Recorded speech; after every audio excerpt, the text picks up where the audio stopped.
Olá, tudo bem? Vamos aqui dar continuidade à nossa aula de farmacocinética. Eu sou o professor Dr. Sandro.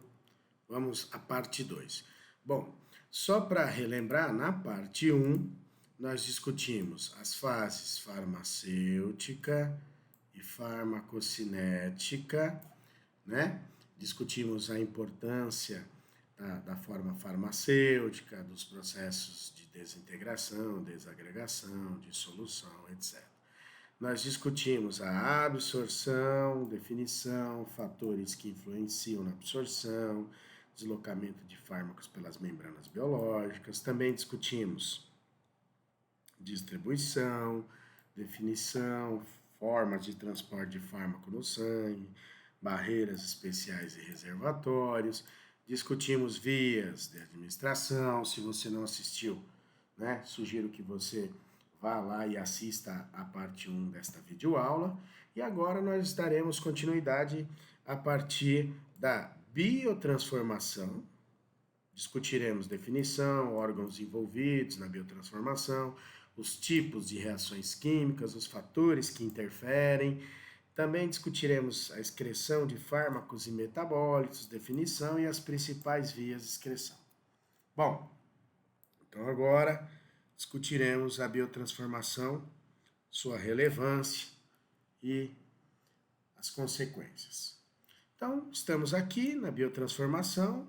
Vale a pena lembrar que o fármaco, se não foi administrado por via intravenosa, sofreu absorção, chegou à corrente sanguínea, ficou na forma ligada, ou albumina ou alfa-glicoproteína, também ficou na forma livre. A forma livre se deslocou para os tecidos, onde exerceu efeito farmacológico, onde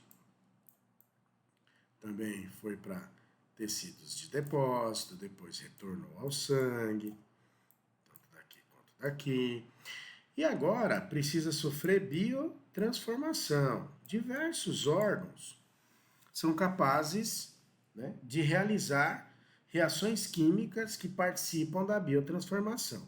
Mas aqui, no nosso caso, nós vamos dar ênfase ao fígado.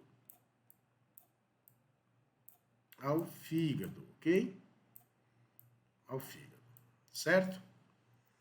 Bom, então, biotransformação. O que é biotransformação? Qualquer modificação química promovida na estrutura do fármaco, do organismo, né? Cujos objetivos são, em geral, de promover um aumento da hidrossolubilidade da substância química e diminuir a atividade dessa substância sobre o organismo. Bom, então vamos lá. A biotransformação de fármaco, ela tende a aumentar a hidrossolubilidade, o que favorece a excreção renal do metabólito, assim como diminuir o efeito do fármaco no organismo.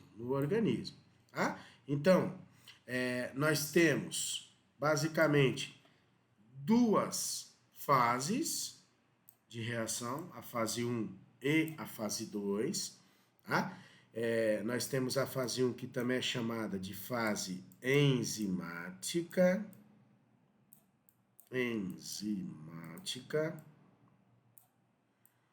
Tá? Cuja principal família de enzimas que participa é citocromo P450, tá? Que na verdade é uma grande família de enzimas, né? Dividido em subfamílias. E nós temos a fase 2, que também é chamada de fase de conjugação.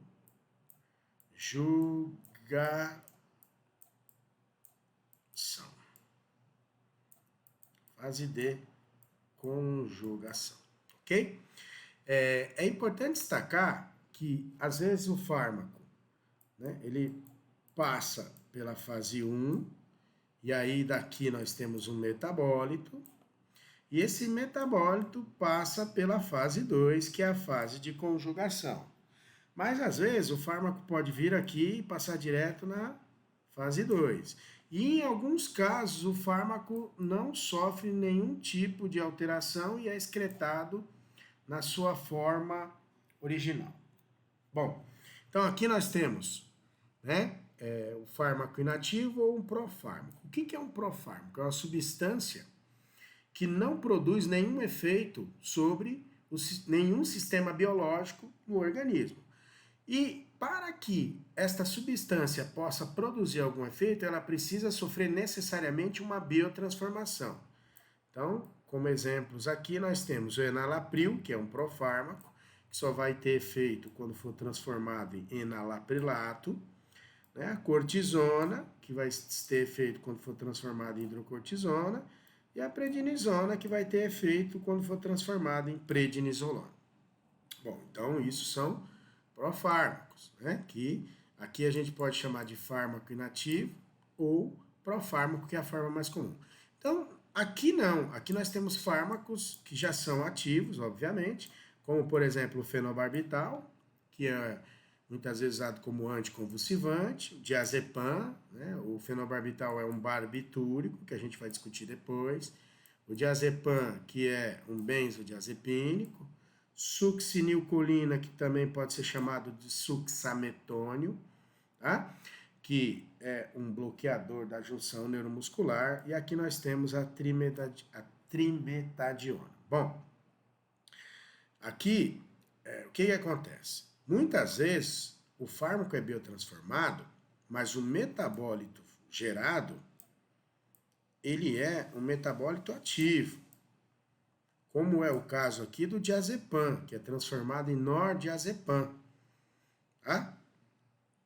Que depois é transformado em oxazepam. Então, muitas vezes, o fármaco é transformado no metabólito que continua ativo, certo? Para que depois seja produzido um outro metabólito que aí sim seja inativo, ok? Então, vamos lá. Por que o nosso organismo quer transformar os fármacos em substâncias mais hidrossolúveis? Porque as substâncias hidrossolúveis, elas são mais facilmente excretadas por via renal, né? Então aqui nós temos, por exemplo, um esquema onde mostra a arteriolar aferente, né, e a eferente. Então o sangue aqui está chegando ao glomérulo renal, tá? E aí, o que acontece? Aqui vai ocorrer a filtração glomerular. Filtração glomerular. Glomerular. Né? O que acontece? A filtração glomerular, ela ocorre no glomérulo renal, né? E o glomérulo renal é uma rede de capilares, é formado por uma rede de capilares, onde substâncias, né, de baixo peso molecular e de alta hidrossolubilidade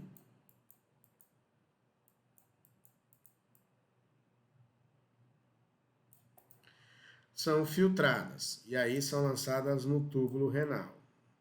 E se não forem reabsorvidas, serão excretadas na urina. Ok? Bom, mas em alguns casos, as substâncias não conseguem chegar ao túbulo por filtração glomerular. Então, essas substâncias precisam ser lançadas no túbulo renal através de transportadores de membrana. A esse processo nós chamamos de secreção tubular.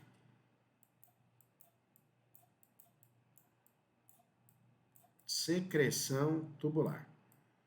Lembrando que tanto a secreção tubular quanto a filtração glomerular favorecem a excreção renal de fármacos. A excreção renal de fármacos. Porque quanto maior for a quantidade de fármaco no túbulo renal, né, maior tende a ser a concentração na reabsorção tubular. O que é a reabsorção tubular? Veja, é um processo no qual um fármaco que está dentro do túbulo retorna para a corrente sanguínea. Para a corrente sanguínea. A esse processo denominamos de reabsorção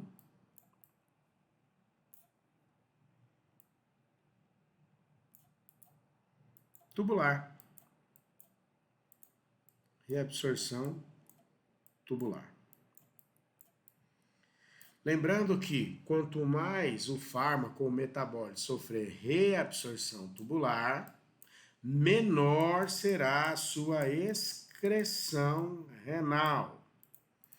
Isso é importante, por quê? Porque muitas vezes você pode modular a reabsorção tubular e dessa forma modular a excreção renal de fármaco. Por exemplo, se a substância que o organismo quer excretar for ácida, substância ácida, e estiver sofrendo uma grande reabsorção tubular, o que você pode fazer? Você pode aumentar o pH do filtrado tubular. Por quê? Se você aumentar o pH do filtrado tubular, com, por exemplo, o bicarbonato de sódio,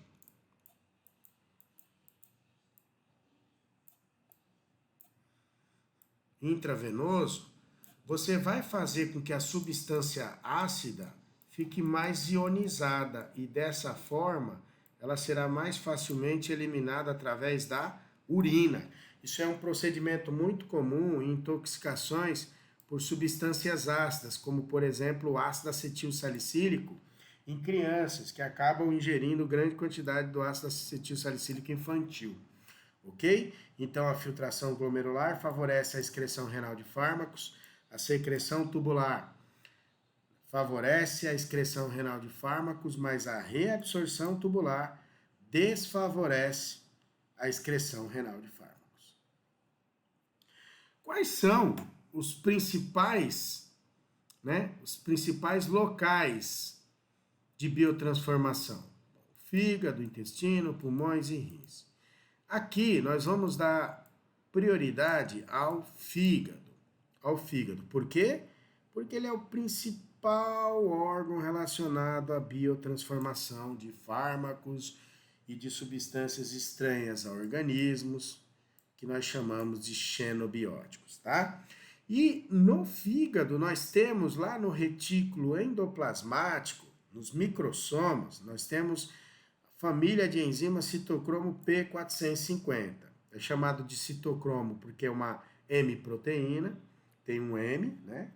O M é aquela metaloporfirina constituída por 4 anéis pirrólicos ligados entre si por ligações metínicas com ferro no centro, ligado a proteínas, e o P é porque essa enzima, ou esse grupo de enzima, quando estimulado no comprimento de onda de 450 nanômetros, adquire uma cor rosa, o pink. Então, por isso é chamado de citocromo P450. E essa família de enzima é encontrada nos microssomos, né? Nos microssomos, tá? Que ficam ali no retículo endoplasmático, ok? Bom, então, como eu já havia dito, nós temos aqui a fase 1, que é enzimática, cuja a principal família de enzimas envolvidas é o citocromo P450, onde nós temos reações de oxidação, hidroxilação, desalquilação, desaminação, hidrólise, oxidação e redução, então oxirredução também. E aí eu vou produzir então um metabólito. Okay? Então, no nosso exemplo, eu tenho o ácido acetil salicílico, que sofre uma reação aqui de fase 1, enzimática, e aí libera o ácido salicílico, que por sua vez vai sofrer uma reação de conjugação. Essa reação consiste no quê? De conjugar o que com o que? Conjugar o fármaco ou metabólito da fase 1 mais, né, tá? Com substâncias, né, de conjugação. Ok? Das substâncias de conjugação, algumas são extremamente importantes, tá? Dentre elas, vamos destacar aqui duas. Então, nós temos a glutationa,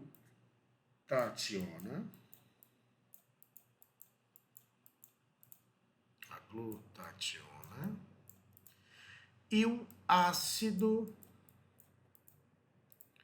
glicurônico.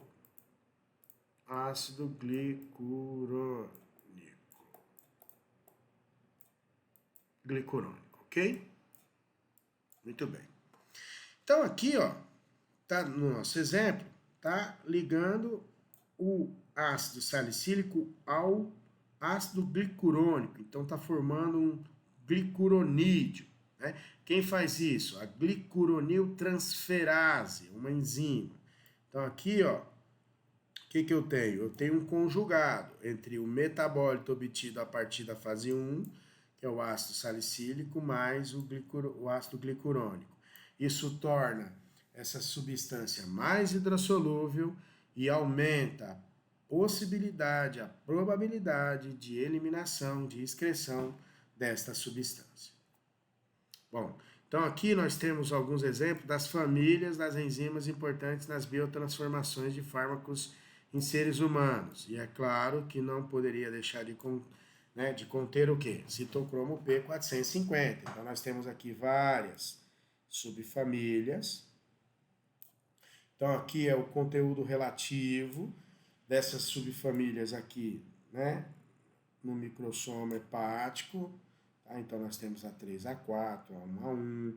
E aqui, né, nós temos o quê? Uma fração estimada de fármacos que são metabolizados por essa substância.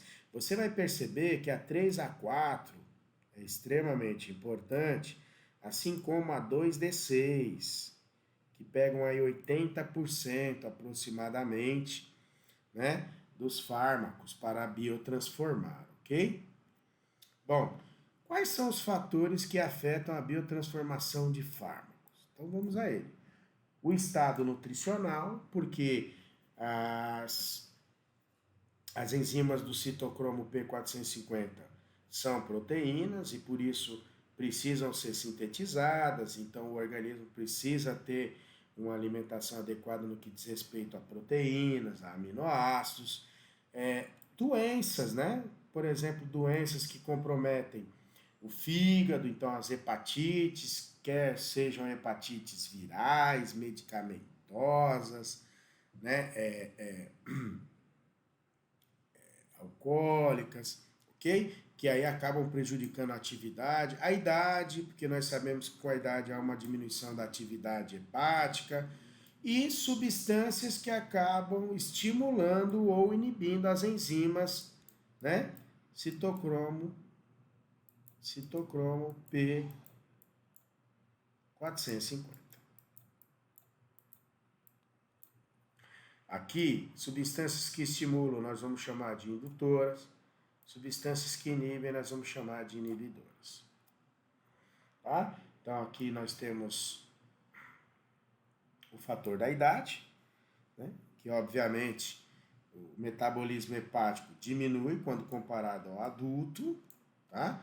E é claro que a capacidade de eliminar substâncias pelos rins também diminui, então muitas vezes se precisa fazer ajuste de dose em pacientes idosos, assim como em crianças, que você observa que também tem uma atividade menor do que em adultos.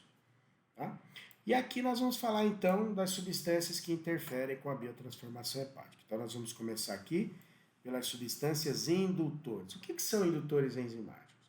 São substâncias que aumentam a atividade enzimática, uma vez que aumenta a quantidade das enzimas. É importante salientarmos que essas substâncias aumentam a quantidade de enzimas que promovem a biotransformação delas próprias e de outras substâncias. Isso quer dizer que essas substâncias elas vão ser biotransformadas mais rapidamente no organismo, mas elas também vão aumentar a velocidade de biotransformação de outras substâncias que são biotransformadas pelo fígado. E dessa forma, elas vão fazer com que ocorra o quê? Um aumento da quantidade e da atividade das enzimas e um aumento da velocidade de biotransformação delas próprias e de outras substâncias. Isso resulta no quê? Numa diminuição da concentração do fármaco no sangue e no organismo.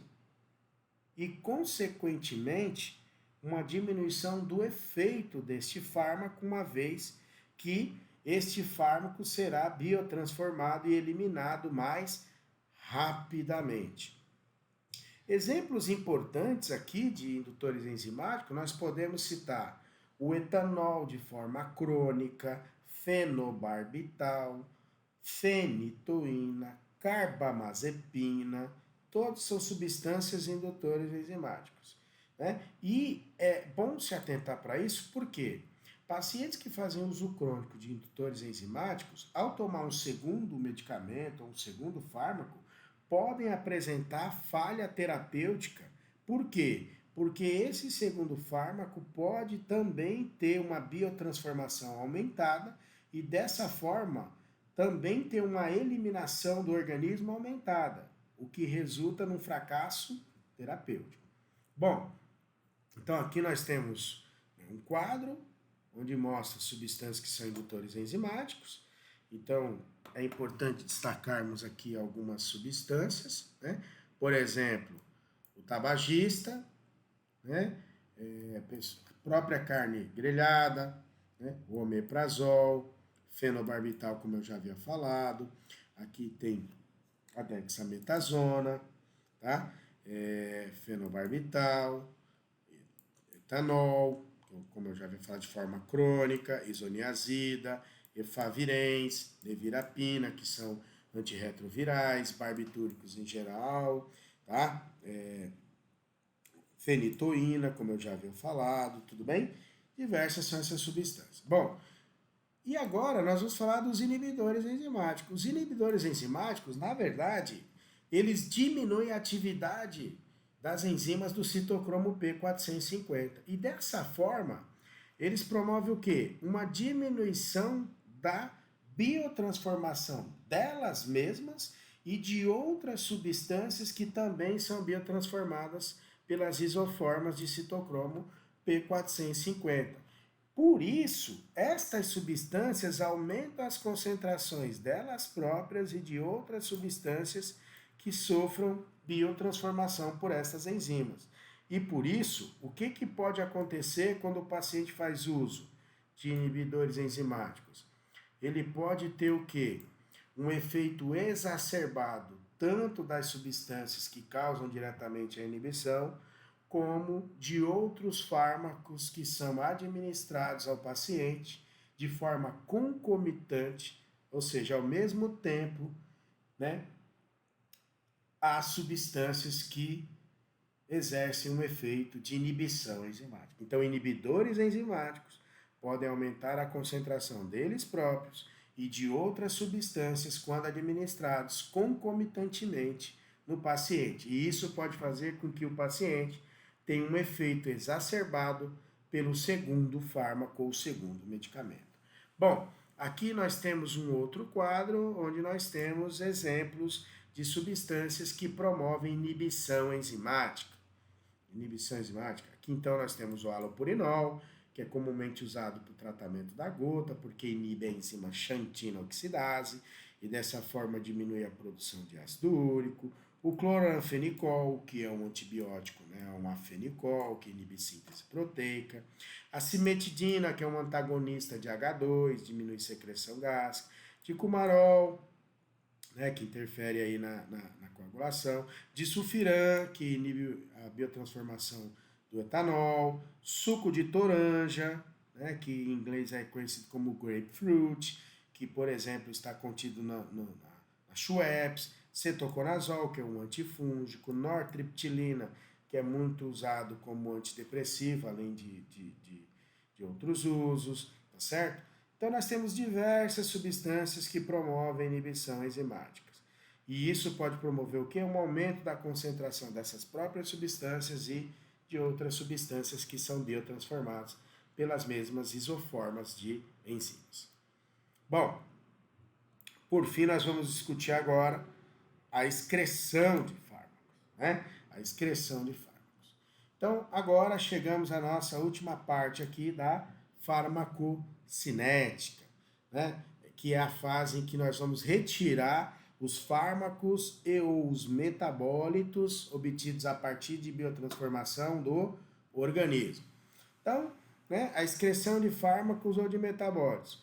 Isso aqui está relacionado a processos através dos quais os fármacos ou seus metabólitos são retirados do organismo. Quais são as principais vias de excreção de fármacos ou metabólitos?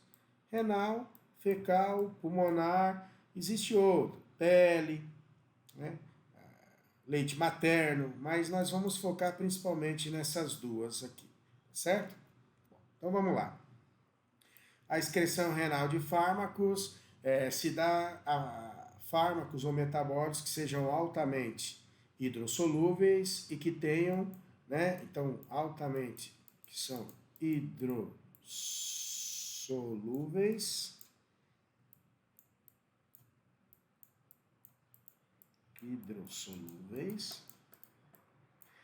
e que possuam um baixo peso molecular, ou seja, moléculas pequenas. Então elas vão sofrer filtração glomerular. As que não sofrerem filtração glomerular serão colocadas de forma ativa, né?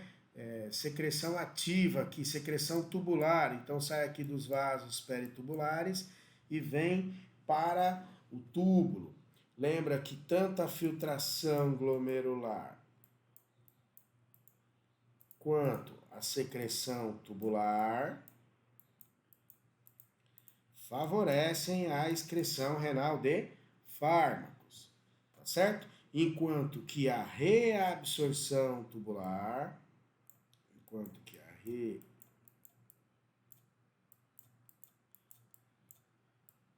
absorção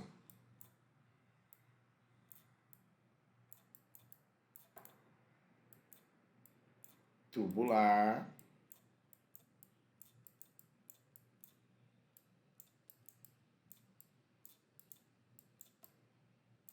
dificulta a excreção renal de fármacos. Lembra, se a substância é básica, se a substância para ser excretada ela é ácida, né? Substância ácida, se eu aumentar aqui o pH, né, eu vou favorecer a excreção. Por quê? Substância ácida em meio básico forma mais íons. E íons são mais facilmente excretados por via renal, certo? E isso faz com que ocorra o quê? Um aumento da depuração renal, do clearance renal. O que é isso? É o quanto de volume de sangue eu consigo livrar de uma determinada substância, ou seja, é o quanto que eu consigo retirar de uma dada substância de um certo volume de sangue por um tempo. Então, o clearance renal é dado em volume por tempo, né? O quanto de sangue eu consigo livrar de uma determinada substância dentro de um determinado tempo. É importante avaliar a função renal. Normalmente, como é que você faz isso? Dosando a creatinina sérica e a ureia sérica, porque se houver uma diminuição da atividade renal, né, o que acontece? Eu tenho que fazer ajuste de dose. Isso já tem equações, cálculos, né, para você fazer esse ajuste de dose. Do mesmo jeito que se houver problemas hepáticos, também se faz necessário o ajuste de dose, tá? Então, aqui é só para dizer o seguinte, o pH urinário pode afetar a excreção renal de fármacos ou metabólitos. Se ficar mais ácido, aumenta a excreção de fármacos ou metabólitos mais básicos. Se ficar mais básico, aumenta a excreção de fármaco ou metabólito mais ácido. E assim aumenta a depuração renal, o clearance renal. Tá? Então tá aqui, ó, só para reforçar. Se eu tenho substância ácida e eu tiver um baixo pH, ou seja, o meio estiver ácido, eu vou ter mais moléculas, mais reabsorção tubular. Mas se eu tiver um ácido, um valor de pH mais alto, ou seja, mais básico, ou menos ácido, eu formo mais íons, e assim eu excreto mais, através da urina. Bases é o inverso. Se eu tiver um baixo pH, um pH ácido, eu ionizo. Se eu ionizar, eu acabo excretando mais, porque eu reabsorvo menos. Mas se tiver na forma molecular, porque se eu aumentar o pH, a base tende a ficar mais na forma molecular. Então, tende a sofrer mais reabsorção. Então, a alcalinização da urina favorece a excreção de fármacos ácidos, porque forma mais íons. A acidificação favorece a excreção de base, porque forma mais íons. E formando mais íons, diminui a reabsorção tubular. Diminuindo a reabsorção tubular, há um aumento da permanência das substâncias no túbulo e isso faz com que haja um aumento da excreção renal de fármacos. Por fim, vamos falar aqui da excreção biliar, ou intestinal, ou fecal. É importante, né, destacarmos aqui, né, que a ocorrência do ciclo enterohepático. Ciclo enterohepático. O que é isso? Bom, a pessoa tomou lá um medicamento por via oral. Aí ele veio, em geral, absorvido no intestino. Tá? Substâncias absorvidas no intestino, tá certo? Elas tendem a ser levadas para o fígado através do sistema porta-hepático. Aí eu tenho aqui o fármaco. Vimos que esse fármaco sofre biotransformação de uma parte. Uma outra parte, né, vai para a veia hepática, tal, e veia cava inferior, átrio direito, etc. Então, essa parte de fármaco biotransformada, por exemplo, ela pode estar ligada ao ácido glicurônico. Isso é lançado ao duodeno juntamente com a bile. Mas o que acontece? Aqui eu tenho bactérias. Eu tenho bactérias. E essas bactérias produzem enzimas.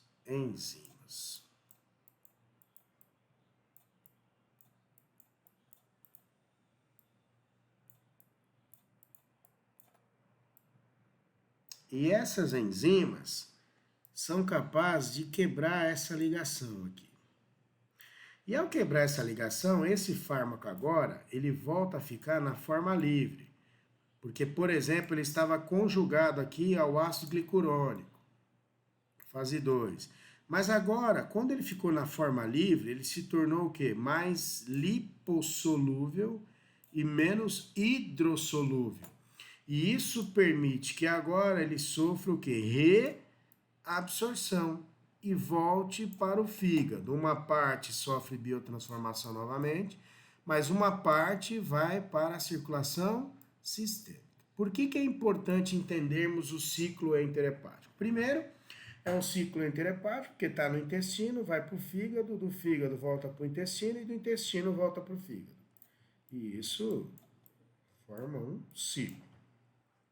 Mas é importante, por exemplo, porque se a gente pegar um exemplo aqui de um fármaco que é contraceptivo.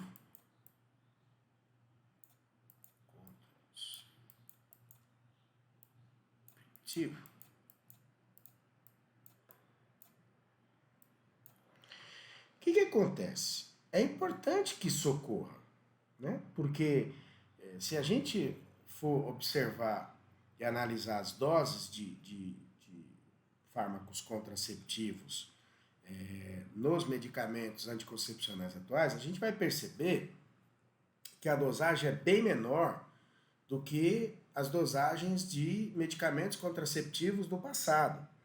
E tudo isso se deve, né, ao conhecimento que nós temos sobre a existência do ciclo interhepático. Isso ajuda a explicar uma coisa importante. Se você já ouviu falar que antibióticos podem diminuir o efeito de contraceptivos, é justamente por causa disso. Antibióticos. Eu estou falando antibiótico, mas a gente poderia falar quimioterápicos, mas isso a gente deixa para a aula de antibióticos, tá? Eles podem, por exemplo, diminuir o número de bactérias. Eles podem diminuir as bactérias. E ao diminuir as bactérias, esses antibióticos vão também causar uma redução das enzimas que são produzidas pelas bactérias. A redução das enzimas vai fazer com que ocorra o quê? Uma redução importante aqui, ó, da quebra da ligação. Se eu tiver uma redução da quebra da ligação, eu vou ter uma redução do fármaco na forma livre. E se eu tiver uma redução do fármaco na forma livre, eu vou ter uma redução da reabsorção. E se eu tiver uma redução da reabsorção, eu vou ter uma redução do fármaco na corrente sanguínea. E, obviamente, uma redução do efeito do fármaco. E isso pode gerar uma gravidez indesejada. Lembrando que na primeira parte, onde o fármaco é absorvido, levado ao fígado, biotransformado e lançado aqui no duodeno, é o efeito de primeira passagem que nós já vimos. Agora, quando a gente vê esse fármaco sendo reabsorvido e voltando ao fígado, aí a gente está falando do ciclo enterohepático, ok? Aqui são as referências que eu utilizei, o Good-McGill, uma 10ª edição, o Hang Day, 8ª edição, né, o Katsung, né, 12ª edição, o Química Farmacêutica do Corokovas, né, esse só tem uma versão, né, porque ela não foi atualizada, tá? O autodelineamento de formas farmacêuticas aqui, tá? Livros aqui dedicados à enfermagem, mas que tem farmacologia, né? E que a gente acabou contribuindo, tá bom? Então, a todos, muito obrigado pela atenção. Eu espero que vocês tenham gostado. Eu espero que essa aula ajude de alguma forma e que contribua para a sua formação, ok? Um grande abraço. Se você quiser, se inscreva no canal, porque assim você vai recebendo os avisos das nossas próximas videoaulas que serão postadas. Um grande abraço e até a próxima.